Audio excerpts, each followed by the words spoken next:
Learn Microsoft power BI for free series का ये 4th video है। ऑलरेडी 3 वीडियोस पोस्टेड हो चुके हैं, जिसमें से फर्स्ट वीडियो में हम लोगों ने बात करी थी कि पावर बीआई डेस्कटॉप एक्चुअल में होता क्या है।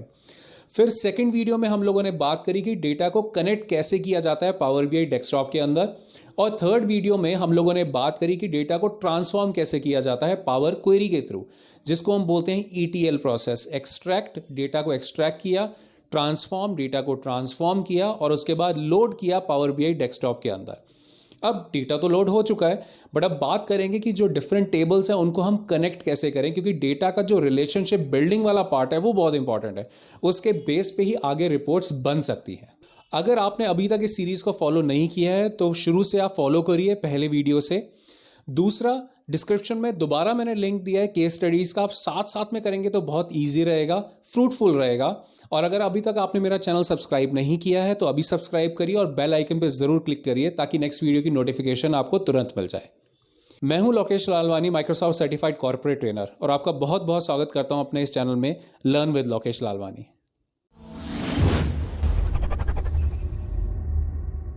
डेटा मॉडलिंग या रिलेशनशिप बिल्ड करने के लिए हम लोग जाएंगे मॉडलिंग टैब के अंदर, या पुराने वर्जन्स में इसको रिलेशनशिप टैब भी बोला जाता था पावर बीआई डेस्कटॉप के अंदर। सो हम इस पर क्लिक करते हैं और इस तरह से इसका एक व्यू है। अगर आप ओल्डर वर्जन यूज़ कर रहे हैं तो आपके पास यहाँ पे प्रॉपर्टीज़ और फील्ड्स का पेन नहीं होगा, तो मैं इसको अभी मिनिमाइज़ कर देता हूँ, हम लोग इसको यूज़ नहीं करेंगे। और अभी आप देखते हैं कि हमारे पास सिर्फ एक टेबल विजिबल है। एक्चुअल में बाकी टेबल्स भी हैं, बट अगर मैं स्क्रॉल टुवर्ड्स राइट करता हूँ तो ही मुझे वो सारी टेबल्स दिखती हैं। तो सबसे पहले मुझे सारी टेबल्स को एक व्यू में लेकर आना है। उसके लिए बॉटम राइट कॉर्नर में ये फिट टू स्क्रीन का एक ऑप्शन आता है, मैं इस पर क्लिक करता हूँ और ये सारी टेबल्स विजिबल हो जाएंगी। तो अभी मैं सबको पहले एक साथ लाता हूँ और उसके बाद थोड़ा जूम करके हम लोग देखते हैं, और उसके बाद हम इनको अरेंज करेंगे ताकि हम इनके बीच में कुछ रिलेशनशिप्स जो भी पॉसिबल है वो हम बिल्ड कर पाएँ। तो यहाँ पर इनको मैं रख रहा हूँ और ये काम यहाँ तक हो गया। अब इसके बाद मैं दोबारा फिट टू स्क्रीन करूँगा तो आप देखते हैं कि सारी टेबल्स अब बेटर वे में विजिबल है। अब यहाँ पर है मेरे पास कस्टमर्स, यहाँ पर मैंने रख दिया है कैलेंडर, इसको थोड़ा सा मैं इंक्रीज़ कर देता हूँ साइज़। जीएम लिस्ट भी है, और मैं किसी एक रीज़न की वजह से इनको इस वे में अरेंज कर रहा हूँ, मैं आपको एक्सप्लेन करूँगा वो। और ये आ गई हमारे पास टेरिटरीज़, फिर हमारे पास है जीएम की लिस्ट, और लास्ट में मैं रखता हूँ प्रोडक्ट्स। प्रोडक्ट के साथ मैं रखूँगा सब कैटेगरी, और यहाँ पर हो जाएगा हमारे पास प्रोडक्ट कैटेगरी और sales data and then return data. अब आपने अगर एक चीज़ नोटिस करी, मैंने इनको कुछ इस तरह से अरेंज किया है कि ऊपर जितनी भी टेबल्स हैं वो लुकअप टेबल्स हैं और नीचे जो टेबल्स हैं वो डेटा टेबल हैं। देखिए बहुत फ़र्क है दोनों में। मैंने जो सेकंड वीडियो इस सीरीज़ का उसमें समझाया था कि जो टेबल्स जिनके अंदर हमारे पास यूनिक वैल्यूज़ होती हैं, जैसे कस्टमर्स टेबल में हमारे पास यूनिक लिस्ट ऑफ कस्टमर्स है। सिमिलरली अगर हम टेरिटरी का देखें तो इसमें यूनिक लिस्ट ऑफ टेरिटरीज़ है। मैं अगर डेटा व्यू में जाता हूँ और मैं जाता हूँ टेरिटरी टेबल के अंदर, तो आप देखते हो ये unique list of territories available है, 19 टेरिटरीज है। यही अगर मैं सेल्स के अंदर जाता हूँ, ध्यान दीजिएगा, तो सेल्स के अंदर टेरिटरी की एक ही की बहुत बार मेंशन है। क्यों? क्योंकि एक ही प्रोडक्ट एक टेरिटरी की में मल्टीपल टाइम्स सोल्ड हुआ है। इस वजह से जब जब उसका कोई ऑर्डर आया है यहाँ पर उसकी टेरिटरी की को कैप्चर किया गया है। तो हमारा जो ये सेल्स टेबल है जिसके अंदर रिपीटेटिव वैल्यू है, ये हमारी होगी data table. Similarly return table is also a data table. उसके अलावा बाकी जितनी भी टेबल हैं वो यूनिक लिस्ट ऑफ आइटम्स हैं, इसीलिए वो कंसिडर होंगी लुकअप टेबल्स। तो हमने क्या किया, ये एक बेस्ट प्रैक्टिस है कि आप जितनी भी लुकअप टेबल्स हैं उसको आप ऊपर रखिए और जितनी भी डेटा टेबल हैं उसको आप नीचे रखिए। इसका रीज़न मैं अभी 1 मिनट में आपको बताता हूँ। तो सबसे पहले रिलेशनशिप बिल्ड करने के लिए हमारे पास की, जो कि कॉमन कॉलम, वो होना बहुत ज़्यादा ज़रूरी है। तो सपोज करिए मेरे पास यहाँ पर है टेरिटरी टेबल और यहाँ पर है सेल्स टेबल। अब इन दोनों में कॉमन क्या है मुझे वो देखना पड़ेगा। तो मैं इसको थोड़ा और जूम कर सकता हूँ, आई बिलीव। मैं इस पर दोबारा क्लिक कर देता हूँ ताकि आपको और बेटर विजिबल हो। तो टेरिटरी टेबल के अंदर और सेल्स टेबल के अंदर क्या चीज़ कॉमन है मुझे वो देखना है। सिमिलरली टेरिटरी टेबल में और रिटर्न्स टेबल में क्या कॉमन है वो देखना है। उससे पहले मैं आपको इसका यूज़ क्या है वो दिखा देता हूँ। सबसे पहले मैं जाता हूँ रिपोर्ट व्यू में, और यहाँ पर हम लोग एक मैट्रिक्स को करते हैं इंसर्ट। तो मैंने एक मैट्रिक्स को इंसर्ट किया और यहाँ पर मैं सबसे पहले जाता हूँ टेरिटरी टेबल के अंदर और मैंने पिक किया टेरिटरी की, और इसको मैंने रखा यहाँ रो के अंदर। ये बिल्कुल पिवट टेबल की तरह है एक्सेल में जैसे आप यूज़ करते हो। और दूसरा हो जाता है हमारा एक हम ले लेते हैं यूनिट्स। यूनिट्स का मतलब क्या है, जो यूनिट सोल्ड हुई हैं वो, और ये मैंने रखा वैल्यूज़ में। तो आप देखेंगे मैट्रिक्स में वो सेल्स वैल्यूज़ आ गई, यूनिट की वैल्यूज़। और दूसरा हमारे पास है रिटर्न क्वांटिटी, वो मैंने रिटर्न टेबल में से निकाली और वो भी मैंने वैल्यूज़ में रख ली। मैं इसको थोड़ा मिनिमाइज़ करता हूँ ताकि फ़ॉन्ट साइज़ थोड़ा इंक्रीज़ हो जाए। तो अब अगर आप देखें तो हमारे पास क्या विजिबल है चीज़, कि इस टेरिटरी में इतनी यूनिट सोल्ड हुई हैं और इतनी रिटर्न हुई हैं, लेकिन आप क्लियरली देख सकते हैं कि बार बार वैल्यूज़ रिपीट हो रही हैं। रिपीट इसलिए हो रही हैं क्योंकि टेरिटरी की हमने ली है टेरिटरी टेबल से, और यूनिट्स और रिटर्न ये दोनों डिफरेंट टेबल से उठाई हैं। और अगर आप रिलेशनशिप व्यू में देखें तो किसी में भी कोई रिलेशनशिप नहीं है, बट जैसे हम रिलेशनशिप बिल्ड कर देंगे तो ये वैल्यूज़ हमारी करेक्ट हो जाएंगी। मैं आपको अभी दिखाता हूँ। हम गए यहाँ पर रिलेशनशिप व्यू में, मॉडल व्यू में, और टेरिटरी और सेल्स टेबल में एक चीज़ हमें क्लियरली कॉमन दिख रही है, वो है टेरिटरी की। और टेरिटरी की टेरिटरी टेबल में यूनिक अवेलेबल है, लेकिन वही टेरिटरी की यहाँ बार बार आ रही है। तो यहाँ पर यूनिक है, इसका मतलब ये हो गई हमारी प्राइमरी की, और यहाँ पर आ रही है बार बार, इसलिए ये हो गई हमारी फॉरेन की। तो मैं इसको पिक करता हूँ प्राइमरी की को, और एग्जैक्टली मैं यहाँ फॉरेन की के ऊपर जैसे ही माउस को रिलीज करता हूँ तो यहाँ आप देखेंगे एक लाइन ड्रॉ होकर आ जाएगी इस तरह से। और ये देखिए इसके ऊपर मैं कर्सर लेकर जाता हूँ तो आप देखते हैं दोनों वैल्यूज़ हाईलाइटेड हैं। और समझने वाली बात यह कि जैसे ही ये रिलेशनशिप बिल्ड हुआ तो यहाँ पर देखते हैं हम, तो आप देखेंगे यहाँ पर करेक्ट वैल्यूज़ आनी शुरू हो गई हैं, क्योंकि अब टेरिटरी टेबल और जो यूनिट्स हमने ली थी सेल्स टेबल से, उन दोनों के अंदर रिलेशनशिप बिल्ड हो गया है और वैल्यूज़ करेक्ट आ रही हैं। बट रिटर्न वैल्यूज़ अभी भी गलत है। क्यों? क्योंकि यहाँ पर टेरिटरी और रिटर्न में कोई रिलेशनशिप नहीं है। तो मैं क्या करता हूँ, यहाँ से टेरिटरी की उठाता हूँ, और देखिए टेरिटरी की यहाँ पर भी मौजूद है। तो मैं इसके ऊपर जैसे ही ड्रॉप करता हूँ तो यहाँ पर भी एक रिलेशनशिप बिल्ड हो गया। रिलेशनशिप बिल्ड होने से यहाँ पर भी वैल्यूज़ करेक्ट आ गई। तो ये इम्पॉर्टेंस है दोस्तों रिलेशनशिप बिल्ड करने का, मॉडल बिल्ड करने का, क्योंकि इसके बिना जो विजुअलाइजेशंस हैं वो आपकी पूरी नहीं हो पाएंगी, रिपोर्ट बिल्डिंग पूरी नहीं हो पाएगी। ये तो बहुत क्रूशियल स्टेप है। जनरली अगर आप चाहें तो आप यहाँ पर मैनेज रिलेशनशिप में जाकर ऑप्शन आता है हमारे पास ऑटो डिटेक्ट रिलेशनशिप, आप इसके ऊपर भी क्लिक करेंगे तो automatically power BI relationship build कर देता है। बट हमेशा सारे रिलेशनशिप्स वो बिल्ड नहीं कर पाता सारी टेबल्स में, तो इसलिए कॉन्सेप्ट समझना बहुत ज़्यादा इंपॉर्टेंट है। तो मैं अभी फिलहाल इसको क्लोज कर देता हूँ। अब यहाँ पर समझते हैं इस लाइन का मतलब क्या है। आप देख रहे हैं यहाँ पे लिखा है 1 और यहाँ पे है एक एस्ट्रिक्स, मतलब एक स्टार का साइन। 1 और एस्ट्रिक्स का मतलब हुआ ये 1 to many रिलेशनशिप है। तो 1 क्यों? क्योंकि यहाँ पर टेरिटरी की एक बार आ रही है इसलिए यूनिक है, इसलिए 1 लिखा हुआ है। और उसने ये डिटेक्ट किया कि यहाँ पर टेरिटरी की मैनी टाइम्स आ रही है, इसलिए यहाँ पर ये मैनी का सिंबल मतलब एस्ट्रिक्स का सिंबल लगा हुआ है। तो इसीलिए इसको बोलते हैं 1 to many रिलेशनशिप। दूसरा आप देखते हैं ये एरो, ये बहुत इंपॉर्टेंट है। ये एरो शो कर रहा है कि फिल्टर का फ्लो ऊपर से लेके नीचे की तरफ आ रहा है। फिल्टर फ्लो का मतलब क्या होता है दोस्तों, कि अगर मैंने टेरिटरी की उठाई टेरिटरी टेबल से, जो कि मैंने यहाँ पर किया हुआ है, और यूनिट्स उठाई मैंने सेल्स टेबल से, तो टेरिटरी की बेस पे ये सारी वैल्यू फिल्टर होके मेरे को एक्चुअल वैल्यू दिखाना शुरू कर देगा। लेकिन यही चीज़ अगर मैं उल्टा करूं तो प्रॉब्लम हो जाएगी।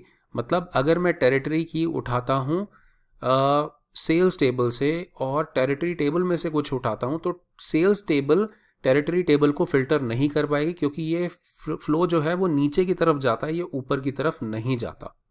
ऑल्दो हमारे पास एक और ऑप्शन होता है बोथ वे फिल्टर का, जो कि इस सीरीज में मैं नहीं बताऊंगा, वो थोड़ा सा कॉम्प्लेक्स पार्ट आ जाता है और ये थोड़ी बिगनर लेवल की सीरीज़ है, तो इसमें अभी हम उस पर नहीं जाते। तो यहाँ पर ये चीज़ होती है, ये ऑप्शन अवेलेबल होता है, बट इसके अंदर मैं एक और स्टेप आगे जाना चाहता हूँ। यहाँ पर ये रिलेशनशिप आपने देख लिया, फिल्टर देख लिया, बट अभी इसको थोड़ा सा डिटेल में समझते हैं। तो मैं जाता हूँ रिपोर्ट व्यू में, और यहाँ पर एक टेबल आप देख रहे हैं हमारे पास है। अब मैं क्या करता हूँ, ये करने का रीज़न क्या है कि सपोज़ मैं इसको डिलीट कर देता हूँ सबसे पहले, और मैं आपको बोलता हूँ कि आप एक काम करो, एक मैट्रिक्स बनाओ जिसके अंदर टेरिटरी की रखो, यूनिट सोल्ड रखो और रिटर्न क्वांटिटी रखो। अब दोस्तों, जब आप यहाँ पर आओगे, आप मैट्रिक्स को इंसर्ट करते हो और आप सर्च करोगे कि भाई टेरिटरी की उठानी है आपको, तो आप देख रहे हो टेरिटरी की रिटर्न्स में भी आ रही है, सेल्स में भी आ रही है और टेरिटरी टेबल में भी आ रही है। तो आप कहाँ से उठाओगे? ये बहुत बड़ी कन्फ्यूजन होती है। वो कन्फ्यूजन का आंसर मैं इस वीडियो में देने वाला हूँ, बहुत इंपॉर्टेंट है। तो फिलहाल मैं आपको 3 टेबल बना के दिखाता हूँ। तीनों में हम लोग देखते हैं कि क्या डिफरेंस आता है, कि एक बार हम रिटर्न से उठा लेंगे, एक बार सेल से और एक बार टेरिटरी टेबल से। तो सबसे पहले मैं टेरिटरी टेबल से उठाता हूँ और मैं रखता हूँ रो के अंदर, और जैसा कि हमने पहले भी किया था, यूनिट्स मैंने सर्च करी, उसको मैंने रखा वैल्यूज़ में, एंड देन रिटर्न्स मैंने सर्च करी और उसको मैंने रखा वैल्यूज़ में। तो यहाँ पर एक टेबल मेरी हो गई है बिल्ड, जिसके अंदर वैल्यूज़ मेरी आ रही हैं करेक्ट। मैं उसको पूरा एक्सपेंड कर देता हूँ। अब दोबारा मुझे एक और टेबल बनानी है जिसमें टेरिटरी की मैं सेल्स टेबल से लूँगा, ना कि टेरिटरी टेबल से। तो उसके लिए मैं इसकी कॉपी ही बना लेता हूँ। सिलेक्शन दिया, control C control V, copy create हो गई। इसको मैंने राइट साइड में रखा और इस बार मैं दोबारा सर्च करता हूँ टेरिटरी, और यहाँ पर पहले मैं टेरिटरी की जो हमने टेरिटरी टेबल से उठाई थी, आप देख रहे हैं, दिख रहा है, इसको मैं क्रॉस कर देता हूँ और इस बार मैं उठाता हूँ सेल से। अब आप फ़र्क देखिएगा क्या होता है। ये देखिए, इसके अंदर टेरिटरी की करेक्ट है और यूनिट्स भी सोल्ड करेक्ट आ रही हैं, क्योंकि ये दोनों एक ही टेबल से उठाई गई हैं। बट रिटर्न्स गलत हो गई, क्योंकि आप यहाँ पर देखते हैं कि इसमें सेल्स में और रिटर्न में कोई आपस में रिलेशनशिप नहीं है, इसलिए यहाँ पर वैल्यूज़ इनकरेक्ट आ रही हैं। अब एक थर्ड टेबल और बनाते हैं। कॉपी किया, पेस्ट किया, और इस बार हम लोग टेरिटरी की जो है वो उठाएंगे रिटर्न्स टेबल से। तो ये मैंने रिटर्न्स टेबल से उठाई, और अब आप देखते हैं कि यहाँ पर हमारे पास टेरिटरी की जो आ रही है वो आ रही है रिटर्न से, और रिटर्न क्वांटिटी भी रिटर्न से आ रही है, बट सेल्स जो यूनिट्स हैं वो सेल्स टेबल से आ रही है। और जैसा कि हमने देखा, सेल्स टेबल और रिटर्न टेबल में कोई रिलेशनशिप नहीं है, इसीलिए वैल्यूज़ सेम आ रही हैं। तो एक्चुअल में क्या है, जो बेस्ट प्रैक्टिस है वो ये बताती है कि आपको हमेशा जब भी आप कीज़ को उठाएं, जब भी आप कॉलम्स को उठाएं विजुअलाइजेशन बनाने के लिए, तो हमेशा प्राइमरी की का यूज़ करें, ना कि फॉरेन कीज़ का, क्योंकि ये बाकियों के रिजल्ट्स आपको गलत देंगे। तो इसीलिए, लेकिन ये अब कन्फ्यूजन ये आती है कि ये तो आपको पता है, ये चीज़ मुझे पता है, लेकिन अगर कल को आप किसी को ये मॉडल बना कर दो और वो सर्च करके विजुअलाइजेशन बनाने का उनका काम है अगर, तो वो तो कोई भी की उठा सकते हैं। तो इस चीज़ से बचने के लिए पावर बीआई ने हमें एक ऑप्शन दिया है। वो ऑप्शन क्या है कि हम यहाँ पर ये जो फॉरेन की है इसके ऊपर हम राइट क्लिक करते हैं और यहाँ पे ऑप्शन चूज कर लेते हैं हाइड इन रिपोर्ट व्यू। इससे क्या होगा, ये देखिए, आप यहाँ पे थोड़ा सा ये ग्रे आउट हो जाएगी फील्ड, और यहाँ पर रिपोर्ट व्यू में अब मैं दोबारा से सर्च करके आपको दिखाता हूँ टेरिटरी। तो आप देखते हैं अब सेल्स टेबल के अंदर टेरिटरी की जो ऑप्शन आ रहा था विजिबल ही नहीं है। क्यों? क्योंकि वो हमने हाइड कर दिया है, और ये देखिए सेल्स डेटा, यहाँ पे कहीं आपको टेरिटरी की नहीं दिखेगी। सिमिलरली हम एक और काम करेंगे कि रिटर्न्स टेबल के अंदर से भी जो टेरिटरी की है उसको हम हाइड कर देंगे। तो फाइनली जब हम रिपोर्ट व्यू में जाते हैं, और मैं इसको पहले डिलीट कर देता हूँ, कंट्रोल ए करके मैं इसको डिलीट कर रहा हूँ, और मैं आपको बोलता हूँ यही सेम काम करने का। तो आप टेबल बनाओगे, मैट्रिक्स इंसर्ट करोगे, और सबसे पहले आप क्या सर्च करोगे, टेरिटरी का, और देखिए फोर्सफुली यूज़र को टेरिटरी की सिर्फ उसको टेरिटरी में से ही मिलेगी, तो वो कहीं भी गलती से भी गलत नहीं जा सकता। उसको टेरिटरी की मिल गई, और अब मैं लिखता हूँ यूनिट्स, वो मेरे पास सेल्स में आ गई, ये मैंने पिक करी, and the third one would be turns और रिटर्न क्वांटिटी को मैंने रख दिया वैल्यूज़ में।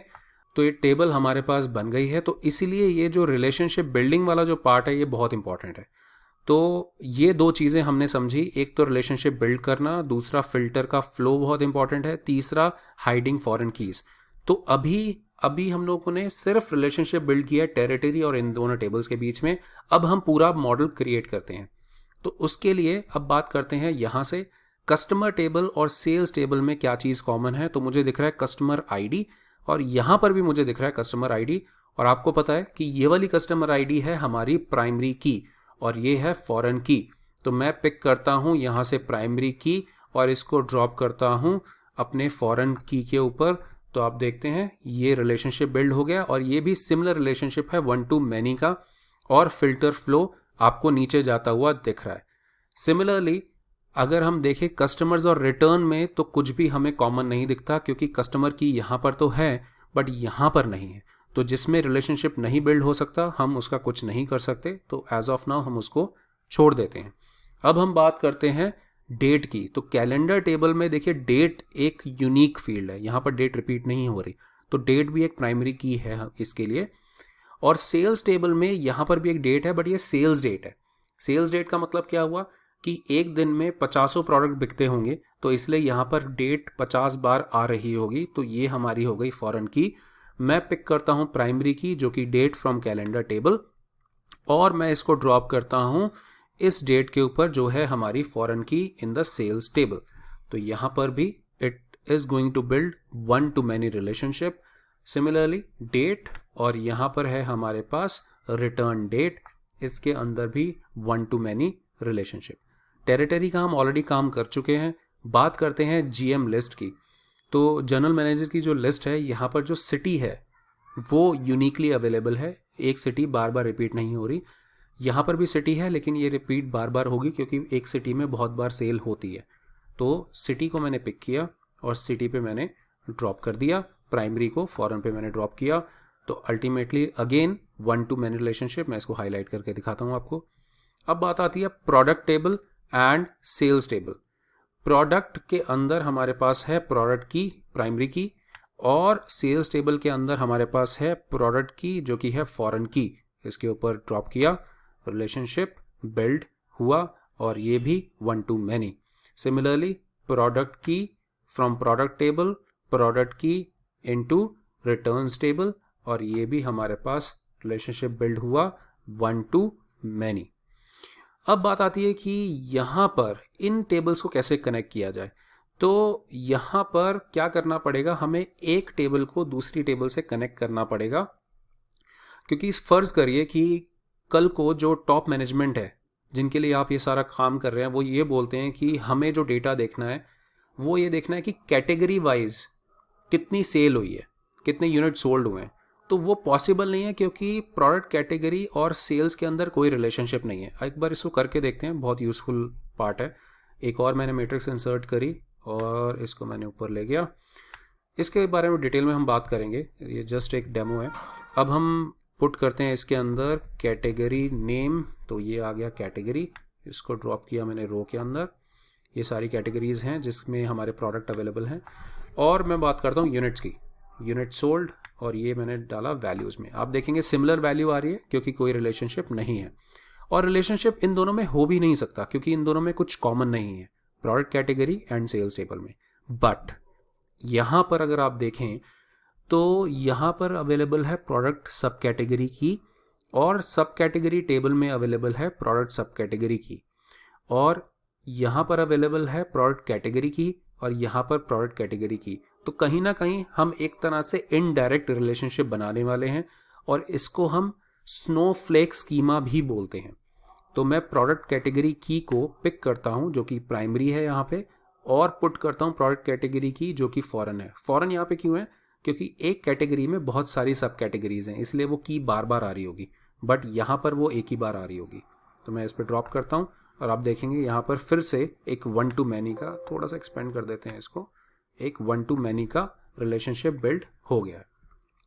सिमिलरली अब हम बात करते हैं सब कैटेगरी की। ये यहाँ पर यूनिक है, ये प्राइमरी है क्योंकि इस टेबल में ये एक ही बार आ रही होगी, बट क्योंकि एक सब कैटेगरी में बहुत सारे प्रोडक्ट होते हैं इसलिए प्रोडक्ट टेबल में बार बार आ रही है। तो मैं यहाँ से पिक करता हूँ इसको और प्रोडक्ट टेबल के ऊपर ड्रॉप कर देता हूँ और ये भी बन गया वन टू मैनी। और जैसे ही ये रिलेशनशिप बिल्ड हुआ, क्योंकि category related to sub category related to product and product is finally related to sales, तो यहाँ पर अब हम देखेंगे तो हमारे पास वैल्यूज आ जाएंगी। तो इस तरह से हमने पूरा मॉडल बिल्ड कर लिया है। अब एक छोटा सा काम दोस्तों, जो कि हमने फॉरेन की को हाइड किया था, जैसे आप यहाँ पर देख रहे हैं टेरिटरी की को, तो यहाँ पर भी हमें और कीज जो बची हैं उनको हाइड करना पड़ेगा। तो आप बताइए, सिटी जो कि है एक फॉरेन की, मैं उस पर राइट क्लिक करता हूँ और उसको मैं कर देता हूँ हाइड। सिमिलरली कस्टमर की भी हमारी एक फॉरेन की है, राइट क्लिक हाइड, ताकि गलती से यहाँ से ना पिक कर ली जाए। डेट भी एक फॉरेन की है, right click hide in report view, and order number is fine, payment type is fine, product की यस, यहाँ पे राइट क्लिक किया, इसको मैंने हाइड कर दिया रिपोर्ट व्यू से। अब रिटर्न्स टेबल में प्रोडक्ट की, इसको भी मैंने राइट क्लिक किया, hide in report view, and returns date yes, इसको भी हमें हाइड करना पड़ेगा क्योंकि डेट हमें लेनी है हमेशा कैलेंडर टेबल से ताकि एक्यूरेट डेट हमारे पास आए, यूनिक आए। तो ये हमारी हाइड हो गई। बट यहाँ पर भी आप देखते हैं तो कुछ फॉरेन कीज हैं। कैसे?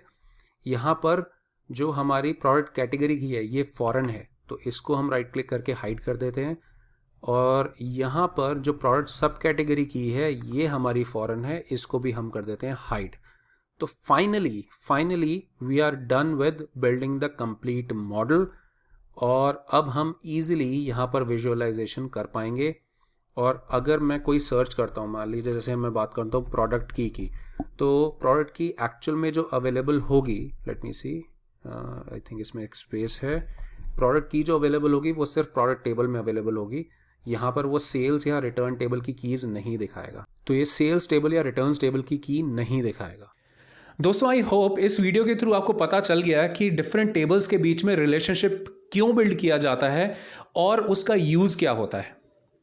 नेक्स्ट वीडियो में हम लोग बात करेंगे कि डेक्स फंक्शंस क्या होते हैं और उसके थ्रू कॉम्प्लेक्स कैलकुलेशन की हम लोग बात करने वाले हैं। DAX stands for data analysis expressions. I hope आप ये सीरीज को फॉलो कर रहे हैं और आपको बहुत कुछ सीखने को मिल रहा है। इस वीडियो को जरूर लाइक करिएगा, शेयर करिए और कमेंट जरूर करिए। टेक केयर दोस्तों, बाय बाय।